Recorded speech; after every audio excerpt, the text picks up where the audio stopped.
প্রিয় দর্শক আসসালামু আলাইকুম। এখন আমরা আছি থাইল্যান্ডের গ্র্যান্ড প্যালেসে। গ্র্যান্ড প্যালেস হলো একটি শহরের মধ্যে একটি প্রাচীর ঘেরা শহর। এটি মূলত 1782 সালে নির্মিত হওয়ার পর থেকে এটি দেশের রাজাদের সরকারি এবং আনুষ্ঠানিক বাসভবন। থাই রাজ পরিবারের এই প্রধান স্থাপত্যের প্রতীকী শহরের প্রধান পর্যটন আকর্ষণ। আর গ্র্যান্ড প্যালেসের মধ্যে এই যে জায়গাটা, এটা হচ্ছে একটা বিশাল হল রুম।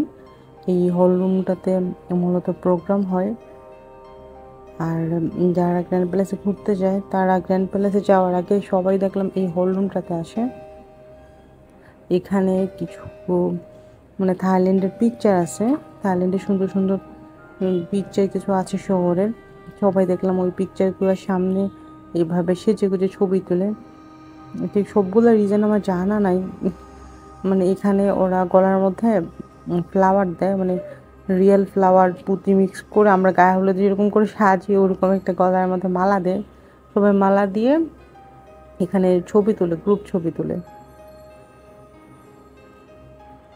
তো এখানে প্রচুর মানুষ, সবাই আসে, এসে এখানে ছবি তুলে তারপর চলে যায়, বা কেউ কেউ আবার একটুখানি বসেও থাকে এখানে। তো ভিতরে আবার ফটোশ্যুট করার জন্য এরকম ছাতা আছে, চাইলে ওইটা মাথায় দিয়ে অনেকে একটু ছবিও তুলে। এখানে ফটো সেশন শেষ করে সবাই দেখা যায় ঘুরতে যায় গ্র্যান্ড প্যালেসে।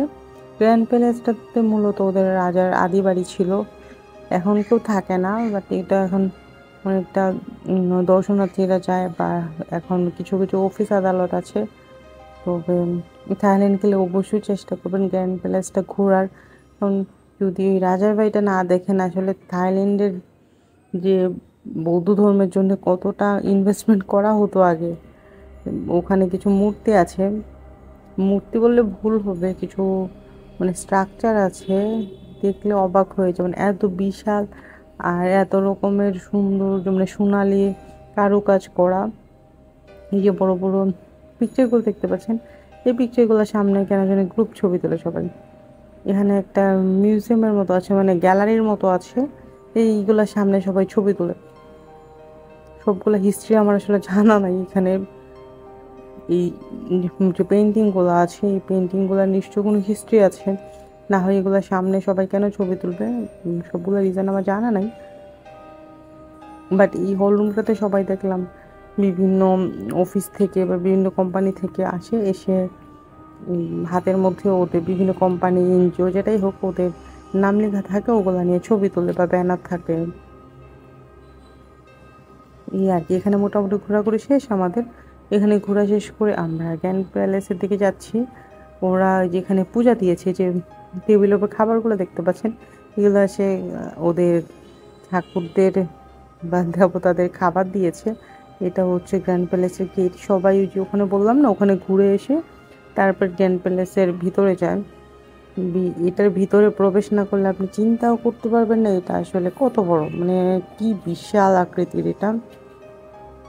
তো ওইটা এখন আমরা যাব ঘুরতে। নেক্সট গ্র্যান্ড প্যালেসের আরও ভিডিও দেখতে পারবেন। নিজে ঘুরে তারপর আস্তে আস্তে আপনাদেরকে দেখাবো।